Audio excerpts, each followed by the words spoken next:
မင်္ဂလာပါရှင်ကျမဒေါက်တာမြတ်နိုးပါပရိသတ်ကြီးတို့ရေတနေ့တာလုံးမှာအရေးကြီးဆုံးကမနက်စာလို့ကျမတို့အားလုံးသိထားကြပါတယ်ဒါပေမဲ့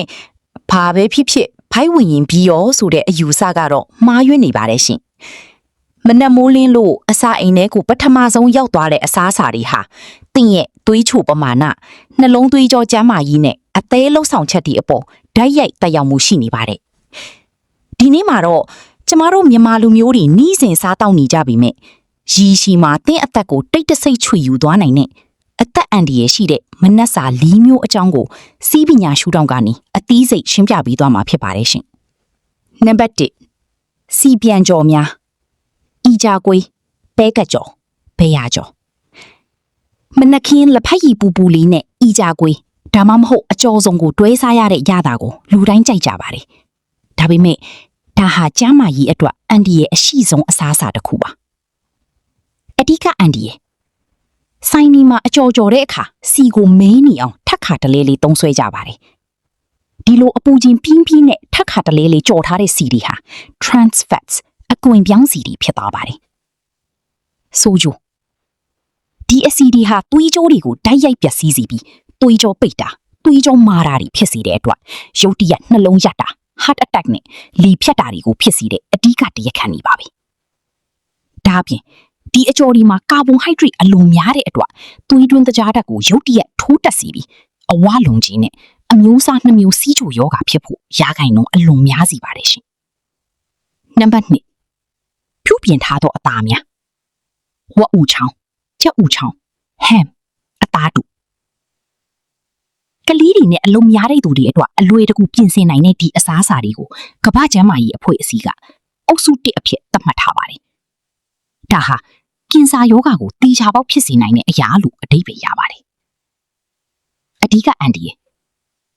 ဒီအသားတွေအယောင်လှဖို့နဲ့ကြာရှည်ခံဖို့အတွက်ဆိုဒီယမ်နိုက်ထရိတ်တွေကိုအသုံးပြုပါတယ်။ဆိုကြဒီဓာတုပစ္စည်းတွေဟာအစာအိမ်ထဲမှာအဆစ်နဲ့ဓာတ်ပြုတဲ့အခါကင်ဆာဖြစ်စေတဲ့ drug ပုံးတွေအဖြစ်ပြောင်းလဲသွားပြီးအစာအိမ်ကင်ဆာနဲ့ဥမကြီးကင်ဆာဖြစ်ပွားမှုကိုတိတိတသားမြင့်တက်စေပါတယ်။ဆိုဒီယမ်စားတတ်လေအလွန်များတာကြောင့်သွေးတို့အသိနဲ့ကြောက်ကမကောင်းသူတွေလုံးဝမစားသင့်ဘူးပါရှင်။နံပါတ်3 3-in-1 coffee ထုတ်များနဲ့နှုတ်စီများစွာပါသောလက်ဖက်ရည်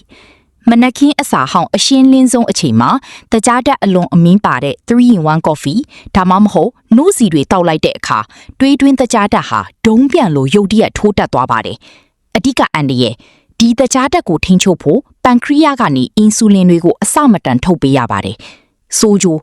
နေတိုင်းဒီလိုဖြစ်နေရင်အချိန်ကြာလာနဲ့အမျှပန်ခရီးယားပင်ပန်းလာပြီးအင်ဆူလင်ရင်ပါမှုဖြစ်ကစီးကျူယောဂဖြစ်လာစေပါတယ်။ 3-in-1 coffee တွေက non-dairy creamer တွေဟာအုံးစီထောပတ်စီတွေကိုဓာတုနည်းနဲ့ပြုပြင်ထားတာကြောင့်တွေးတွင်းအစီတက်စီပြီးအသေးအစီဖုံးတာကိုလည်းဖြစ်စေနိုင်ပါတယ်ရှင်။နံပါတ်2အတင်စားခောက်ဆွဲချောက်များ